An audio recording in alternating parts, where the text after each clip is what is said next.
Bokero Beshem Hashem Menaseh Venatzler Bezrat Hashem Barachon, ce lundi 5 du mois de septembre, déjà 9 pardon, du mois de Elul, le shiur acheté par Yohan Sabach pour la Refoua Shlema, ou Saba, pour la Refoua Shlema de Henri Rouven Ben Esther, à qui on souhaite un prompt rétablissement. Refoua Shlema, Achlama Meirat, Briyut et Tanachut et Makol Ratchamaim, un grand mazal pour Yohan, qui a acheté ce shiur ainsi que toutes les personnes chez Tormim, Lanouch, Osim Lemanenu Bezrat Hashem, que Dieu vous bénisse sur tous vos chemins.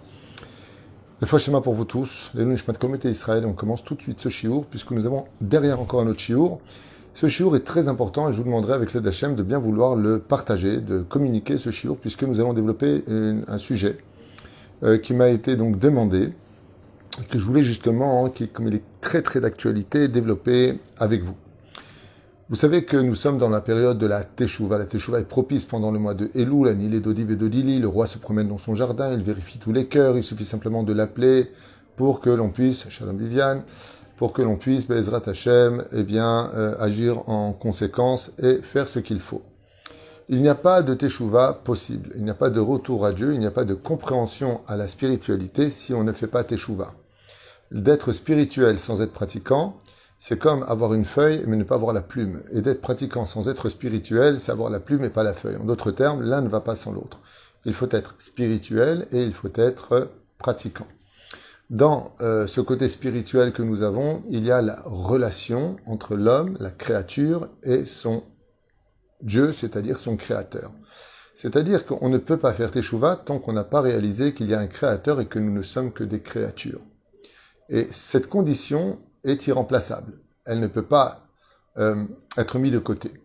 C'est-à-dire que si je ne reconnais pas qu'il y a un Dieu qui a créé l'univers, qui a créé le ciel, la terre, le monde, et qui s'intéresse à moi, eh bien, automatiquement, je peux devenir spirituel à l'image d'Aristote, Platon, Socrate ou les autres, qui, bien entendu, étaient spirituels et qui parlent de Dieu dans leur philosophie, mais qui n'engagent pas des actions. Comme l'avait dit Aristote, c'est pas parce que j'enseigne les mathématiques que je suis pour autant un chiffre ou un losange. Peu importe du dicton. Mais nous, par contre, nous disons Hu Aya Omer. Quand tu parles de Torah, de spiritualité, tu te dois d'être ce que tu dis. C'est pour ça qu'on doit être Toho Kevaro, intérieur comme extérieur, faisant allusion au son du chauffard, autant pour moi, qui, bien entendu, vient faire exprimer à l'extérieur la douleur de notre intériorité. Nous allons donc, comme une espèce de larme, exprimer à Dieu qu'en réalité des réalités, un juif qui faute, c'est un juif qui sort de sa nature. Le juif, par son âme, ne peut pas décevoir Hachem. Le juif aime la spiritualité. Le juif aime la Torah et les mitzvot. Comme disait le rabbi de Lubavitch, un juif qui est en dehors de la Torah, c'est un juif qui est malade. Comme ça définissait le rabbi. C'est-à-dire que son âme est malade, elle est comme clouée au lit, elle n'arrive pas à bouger, elle n'arrive pas à se dépatouiller, elle n'arrive pas à se libérer de ses addictions, de son train-train habituel, et donc elle est comme en coma, comme une espèce de léthargie, comme ça. C'est pour ça qu'on dit d'ailleurs Ben Adam Alechan Irdam, il serait temps que tu te lèves de ton lit. Pérou Shadavar, lève-toi de là où tu es, commence à te mettre sur tes jambes, regarde d'où le fait qu'on appelle la Amida. Mets-toi sur Amida, la mode, tiens-toi debout et commence à voir réellement que tu n'es pas un nain, commence à comprendre que tu n'es pas paralysé, que tu n'es pas quelqu'un, même si physiquement ou moteur, au niveau moteur, tu le serais. Zelonachon. Chaque juif a un potentiel explosif et dont les limites ne seront basées qu'à l'estime que l'on porte à sa propre personne. Si tu veux perdre du poids, tu le peux, c'est dans la tête, si vraiment tu le veux. Et donc, de la même façon, si tu veux faire tes chouvas, si vraiment tu le veux, eh ben tu le peux. Alors, comment et par quoi ça commence? La première des règles dans une teshuva, c'est d'abord d'arrêter les fautes. Tant que je les perpétue, je rajoute du poids qui va m'empêcher en fin de compte de me lever, qui va me permettre de voir la réalité. Donc la première des règles, c'est ce qu'on appelle Azivat Achet. Il est impératif d'abord d'arrêter l'hémorragie. Ça sert à rien de soigner si de l'autre côté, l'hémorragie continue à éjecter son sang à l'extérieur. La personne finit par devenir plus faible et meurt. Donc la première des règles, c'est Azivat Achet. Laisser arrêter. Première chose, arrête. Comme quelqu'un m'a dit, un jour, j'étais assez choqué de son geste. Il m'a dit, je suis addict à mon portable, je n'y arrive pas, et je lui ai dit, si vraiment tu veux, tu pourras. Il a pris son portable devant moi et il l'a cassé par terre. Il m'a dit, voilà, maintenant je peux arrêter. Perouche, d'abord, des fois, il faut casser ce qui nous attache. Faut vraiment casser quelque chose, comme des fois j'entends dans des couples Avant le mariage, il y en a un qui m'a dit récemment, il y a quelque chose qui s'est cassé entre nous. Il y a quelque chose qui s'est cassé. Il faut casser ce lien qui nous unit à ce qui est négatif dans ce monde. Seulement le problème qu'on a. Pour arriver après à la harata, c'est-à-dire au regret. Parce que la teshuva, ce n'est pas que abandonner la faute. On peut tout à fait abandonner une faute, et puis en fin de compte se vanter des fautes que l'on a fait, ce qui voudrait dire que on n'a pas fait de teshuva. Le fait d'arrêter, c'est une chose. C'est comme un voleur qui avait l'habitude de voler, il a arrêté de voler.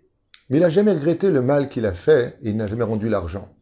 Eh bien, même s'il fait teshuva, parce qu'il a arrêté, pour tous les gens qui n'ont pas été remboursés, ils diront, cet homme m'a volé. Et le titre de voleur restera sur lui. Ce qui fait que laisser tomber une faute, abandonner la faute, sans regret de la faute, consisterait à garder cette faute sur nous, même si elle n'est plus mise en application. Ce qui fait que arrêter l'hémorragie des fautes n'est pas suffisante s'il n'y a pas la harata, le vidouille, exprimé par la bouche, comme le dit le Rambam, impérativement, et dire à Dieu, vraiment, je regrette. C'est pas simplement j'arrête, je regrette. Si je pouvais revenir en arrière, je regrette. C'est vraiment la question que posent les gens, c'est d'accord, mais comment on regrette? Comment on peut regretter cela? Est-ce qu'il y a un mode d'emploi? Le mec, il est sorti avec une super femme, il est sorti, je sais pas, il a fait des parties en boîte. Bah, j'ai rien fait de mal, je suis parti en boîte, j'ai dansé, j'ai kiffé sur une étoile ou sur un oreiller. C'est dur de regretter parce qu'il va te dire, mais j'ai rien fait de mal, moi j'ai pas... Ok, j'étais pas chômeur Shabbat, et puis maintenant, bon, moi je prends plus la voiture. Mais excuse-moi, j'ai jamais roulé vite quand je prenais la voiture, j'ai toujours fait attention à tout. Je comprends pas. Ok, bon, à ce qui paraît, faut pas prendre la voiture le Shabbat, faut pas allumer les lumières, faut pas trier, faut pas moudre, faut pas. Mais Erzeovet, comment peut-on regretter ce que l'on ne connaît pas réellement? Alors, je vous ai noté ici quelques points. Bien sûr, c'est un cours qui pourrait durer des heures, parce que faire teshuva, c'est l'histoire d'une vie, même des fois de réincarnation sur réincarnation. Mais la première règle pour regretter une faute, c'est de connaître les interdits de la Torah. Qu'est-ce qui est bien de ce qui est mal? Si je ne sais pas cela, il m'est impossible de faire teshuva, et encore plus de regretter les choses que j'ai faites. Ce qui fait que sans l'étude de la halacha, il est impossible de faire teshuva. C'est pas simplement je claque des mains, je mets une kippa, je mets un tzitzit, ça y est, j'ai fait teshuva. Mamash lo. Pour pouvoir faire teshuva et regretter, c'est d'apprendre le code du bonheur, le code de la vie, le code de la Torah. Qu'est-ce que la Torah a défini comme étant bien et qu'est-ce que la Torah a défini comme étant le mal. Et ça va se diviser en plusieurs couloirs de compréhension. Le premier, le mal à proprement dit de ce que j'ai fait. La deuxième chose, eh bien, c'est le bien que j'aurais pu faire et que j'ai pas fait. Ça aussi, il faut le regretter. Par exemple, une personne ne se lève pas prier shacharit. Elle a rien fait de mal, elle dormait. Elle a fait de mal.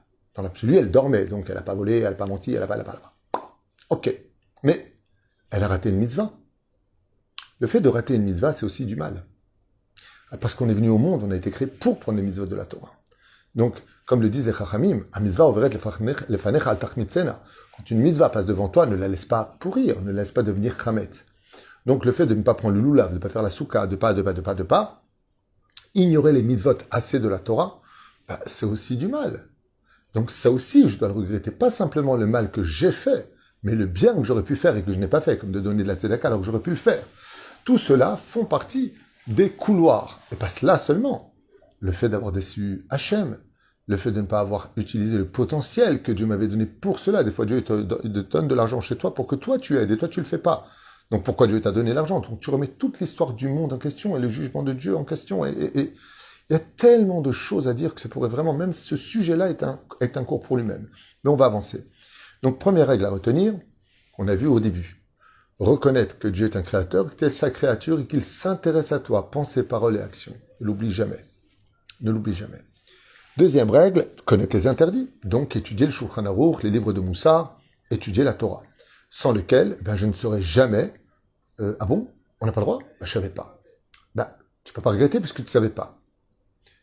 Troisième shlav, qui est encore plus difficile, c'est quand on sait que c'est interdit parce que la loi le dit. Mais on n'est pas conscient des résultats qui vont être les dégâts irrémédiables de petits gestes que l'on a faits qui pour nous n'étaient pas dramatiques du tout. Prenons un cas très très commun. Sans rentrer dans la Kabbale, On vous propose de manger une pomme. Ok? Prenez cette pomme, comme le font toute l'humanité, vous la mettez sous l'eau pour la nettoyer, puis vous allez la manger. Pour l'instant, il n'y a rien de dramatique. Seulement, vous n'allez pas faire la bénédiction. Boré Peri Aetz. Pour vous, vous avez éventuellement raté la bracha. Bon, c'est pas grave, j'en ferai une demain. Ça va pas me saouler, non? Mais quand on revient un petit peu en arrière, au niveau de l'étude de la halacha, manger sans bénédiction, c'est voler Dieu. Tu es indigne de voleur. Les anges, quand ils te voient, si tu manges sans bracha, sache que dans le ciel, on te dit voleur, voleur. Je ne parle pas de celui qui mange taref, alors celui-là, bichlal. Je parle de celui qui mange quelque chose de cachère comme une pomme et qui ne va pas faire la bracha. Dans la halacha, ou gazlan, c'est un voleur. Donc déjà, on entend souvent dans la vie, écoutez, moi je suis pas quelqu'un de religieux, mais je suis honnête, ni je vole, ni je tue, ni je mens. Tu viens de te rendre compte que Zénonachon, tu voles parce que tu fais pas de bracha, donc dans le ciel, tu voles le créateur du monde, et voler Dieu n'est pas moins grave que de voler son voisin. Donc c'est un drame, en tout cas dans la halakha, pour celui qui y croit, c'est comme ça. Mais sans rentrer dans tout ça, dans le tachlès des choses, quelles sont les réelles conséquences? Vous savez que dans chaque chose qui existe, il y a un nitzot, une espèce d'étincelle. Il est fort probable, selon nos mekoubalim, que quand on fait une bracha, on libère une espèce de substance spirituelle qui s'élève grâce à la bénédiction. Ce qui fait que la pomme que l'on va manger va se diviser dans 3 parties. Une spirituelle grâce à ta bénédiction, une physique qui va être dans ton sang, dans ton corps, car les vitamines se dispatchent à l'intérieur du corps, et la 3e, aux toilettes. Chutmik votrem, aux toilettes. Vous imaginez un petit peu, quand on mange une pomme sans bénédiction, je vais manger la matérialité de la pomme sans aucune spiritualité. Et je voudrais vous raconter une histoire. Une histoire qui est marquée, je crois, dans le livre Ahavat Chaim. Vrai ou faux, ça vous de juger, je m'en fiche. Je suis pas là pour vous convaincre, je suis là pour vous expliquer ce qui est marqué dans la Torah. La Emouna, vous savez, il y a 3 niveaux d'Emouna, celle qui est en soi de façon naturelle, celle que l'on va développer à travers ce que nos yeux vont voir et comprendre dans la Torah, et le 3e, le miracle, à proprement dit, de la Emouna, dévoilé par le ciel. Eh bien, on raconte comme ça l'histoire d'un homme qui avait dit un jour à son fils, donne-moi une pomme. Il a mangé cette pomme devant lui. Lui, tu veux une pomme? Il a mangé cette pomme. Et le voisin lui a dit, mais pourquoi vous ne faites pas la bénédiction sur cette pomme? Ouais, c'est des ch'touillottes, ça j'ai pas besoin. C'est les religieux, ça c'est religieux. Nous, on n'a pas besoin. On n'a pas l'habitude. On nous a pas appris. Toutes sortes d'arguments bidons. Tout comme tes né sans dents, tu vois bien qu'elles poussent. T'es né pas avec beaucoup de cheveux, et puis tu vois bien qu'ils ont grandi. Donc, t'es né sans marcher, t'as appris à marcher. De la même façon, apprends à faire tes brachot. Donc, tes arguments sont nazes, pas shoot. Et puis voilà que cet homme-là meurt, et Dieu le réincarne dans une pomme. On va prendre l'image d'un homme réincarné dans une pomme. Pour qu'il soit libéré, il va falloir que la personne qui mange la pomme où lui est réincarné dise la bénédiction. S'il ne le fait pas, il reste dans la pomme et vous avez compris où il finit. On tire la chasse derrière. Vous imaginez, et c'est pas une métaphore, sachez-le. Ceci étant, Dieu, comme il a beaucoup d'humour et qu'il est d'une justesse hors du commun, il va pas faire réincarner cet homme dans une pomme qui va atterrir sur la table de n'importe qui. Il va faire en sorte que cette même pomme dans laquelle, après sa mort, il a été réincarné, arrive exactement et précisément sur la table de son fils. Et là, lui qui est dans cette pomme, quand son fils va la prendre, cette pomme, et qui va la manger, lui, à l'intérieur de la pomme, va crier « Mais fais la bracha, mon fils, j'en peux plus d'être ici, je suis coincé. » C'est comme d'être, là, dans une toute petite boîte, enfermé, en train d'hurler. Parce que là, par contre, on voit toute la vérité. Et le père, il hurle à son fils « Fais la bracha, je t'en supplie, fais la bracha. » Et le fils, il prend la bracha comme son père le lui a appris, et il a mangé sans bénédiction. Et là, le père est fini aux toilettes. Quand il remonte devant Dieu, par les égouts, il dit, Ribono Shel Olam, j'en peux plus, tu m'as réincarné dans une pomme. Et Dieu lui dit, si tu avais appris, il dit, Bartabam, de faire la bracha à ton fils, tu serais déjà au Gan Eden grâce à sa bracha. N'oublie pas, mon fils, on vient récolter uniquement ce que l'on a semé. Si tu avais inscrit ton fils dans un Talmud Torah, il ne serait pas en train de parler à la synagogue, il ne sait même pas c'est quoi le Kaddish.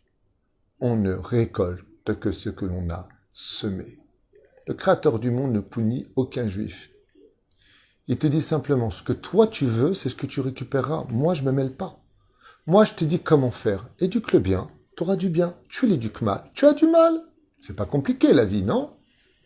C'est ce qui se passe dans les lois du travail, les lois du commerce. C'est ce qui se passe quand tu prends ta voiture. Tu roules, tu respectes les lois du code de la route. Bah, t'as pas de problème. Tu les respectes pas. Bah, t'étonnes pas de l'accident. Non? C'est pas comme ça? Eh bien, c'est exactement pareil.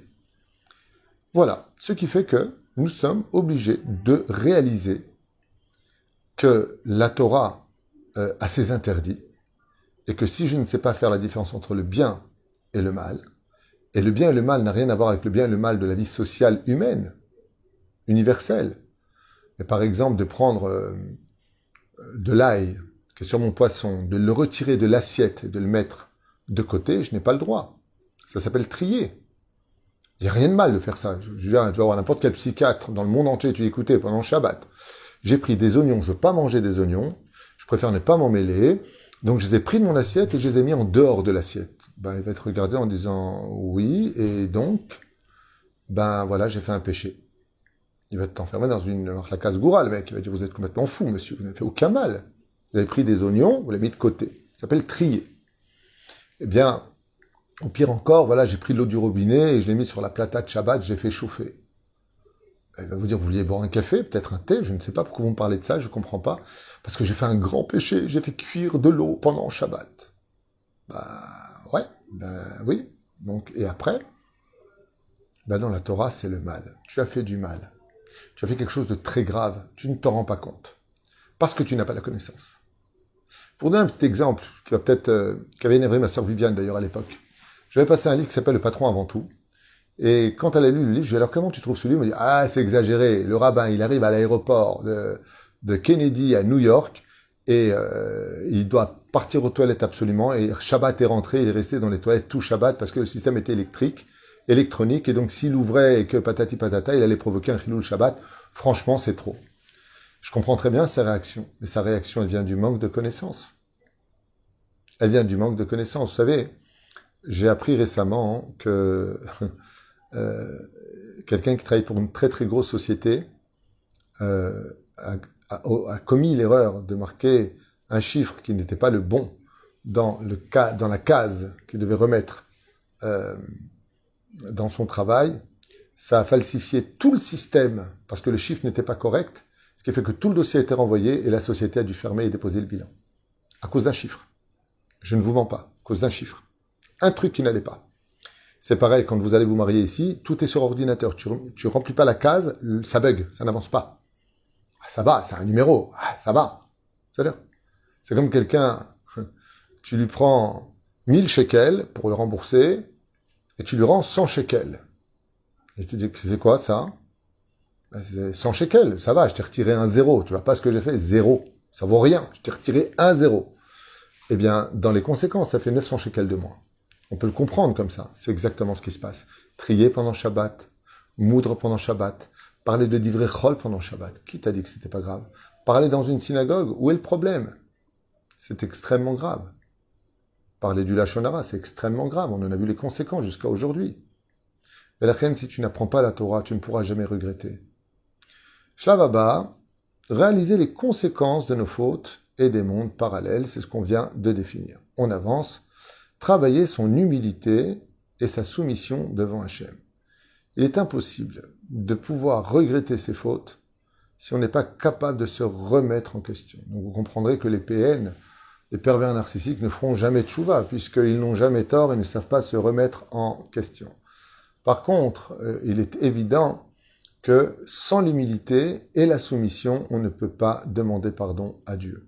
Parce qu'il faut reconnaître d'abord ses fautes, et seulement par la suite, Bezrat Hashem, avec soumission, remercier Akadosh Baruch Hu de nous donner l'opportunité de lui demander pardon après. Vous savez que dans le judaïsme, comme le précise le Rambam dans l'Ilchot Teshuvah, c'est qu'une personne qui regrette vraiment ses fautes on ne lui rappelle plus jamais ses fautes.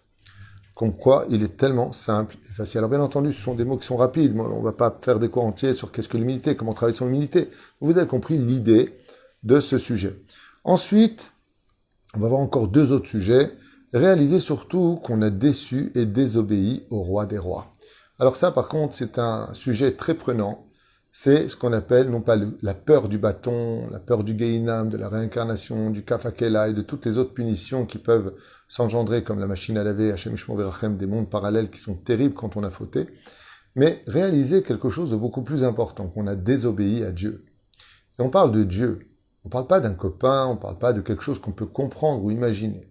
On parle de celui qui a créé l'imagination et qui a créé les molécules, l'alliage des molécules, la matière, l'univers, les trous noirs, les galaxies. On parle de celui qui a créé les complexités des mondes parallèles. On parle de ce qui est infini, qui a lui-même créé l'infini. De savoir et de réaliser une seconde. Eh oh, on parle de Dieu là. Dieu t'a dit. Yomer Hashem el Moshe les morts. Dieu te parle. Comment tu peux lui désobéir? Comment tu peux désobéir? Quand vous avez un flic qui vous dit, monsieur, mettez-vous sur le côté. Tu respires, t'es mal, mince, qu'est-ce que j'ai fait? J'aurais pas dû rouler vite, j'aurais pas dû passer au feu rouge. Je parle pas d'un flic, je parle de Dieu. Mais pour cela, il va falloir que tu étudies beaucoup la Emouna. De réaliser, de comprendre, de tout son cœur. Boré Olam Ishtabach Vitalesh Molat Shalak Kadosh Baruch Hu. Combien Kadosh Baruch Hu est grand, combien Kadosh Baruch Hu est infini, et combien il aura toujours le dernier mot, et combien tu as intérêt à ne pas le décevoir. Au moins par gratitude. Tu lui dois tout à Dieu. Qu'est-ce qu'il t'a demandé? 80 ans à écouter ses conseils? Pour un monde d'éternité, de jouissance infinie pour lequel tu pleuras de joie tous les jours, en disant mais qu'est-ce qu'ils sont bêtes ceux qui sont en bas? Pour si peu d'efforts, d'être droit, d'être pratiquant, d'aimer son prochain, de recréer la nation en Israël, sur la terre d'Israël, si peu de choses. Allez, aujourd'hui on est là, demain on part de ce monde, mais vous savez quel salaire un juif il a pour si peu d'efforts fournis? Vous savez combien Dieu nous aime? Vous savez combien Kadosh Hu nous protège chaque jour? Maman.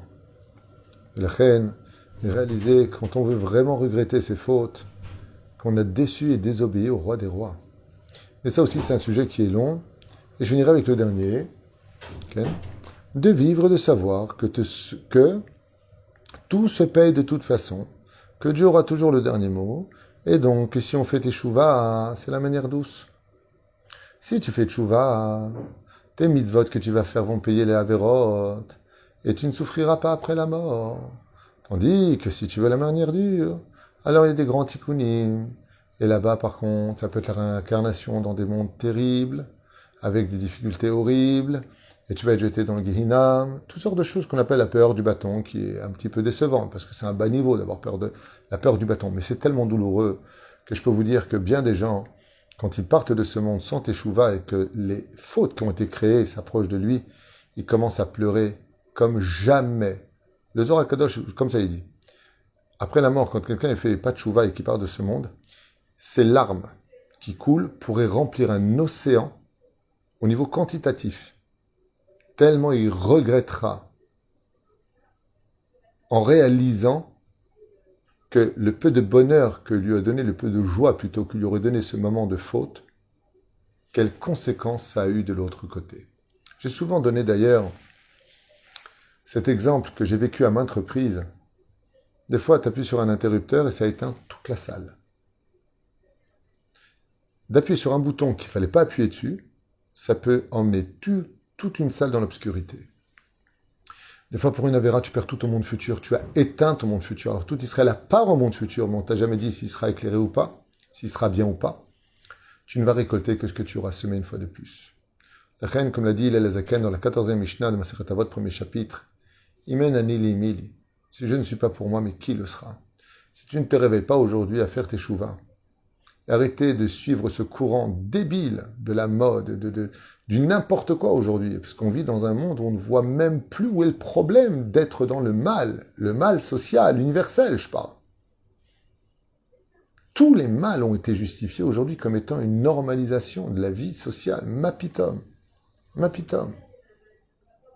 Tant que tu n'as pas honte, tu ne pourras jamais faire tes chouvas. L'un ne peut pas exister sans l'autre. Signé le Baal Shem Tov. Shechem bracha v'atzlacha, briyut etana, verichut yamim. Je vous demanderai, Bezrat Hashem, de partager ce shiur qui, à mon avis, est important avant d'arriver à Rosh Hashanah. Un autre shiur vous attend, mais pas maintenant. un peu plus tard si Dieu veut. Bezrat Hashem. Kol Touv et Litraot, et merci de partager nos shiurim. Et je voudrais vous dire aussi, avec l'aide d'Hachem, n'oubliez pas de faire le Pidyon Nefesh avant Rosh Hashanah, comme dit Rabbi Nachman de Breslev. Ça nettoie l'âme de beaucoup d'avérotes, ça renouvelle l'âme pour que vous ayez un bon mishpat et une superbe année devant nous. Shnat Geoula, si Dieu veut. Kol Touv.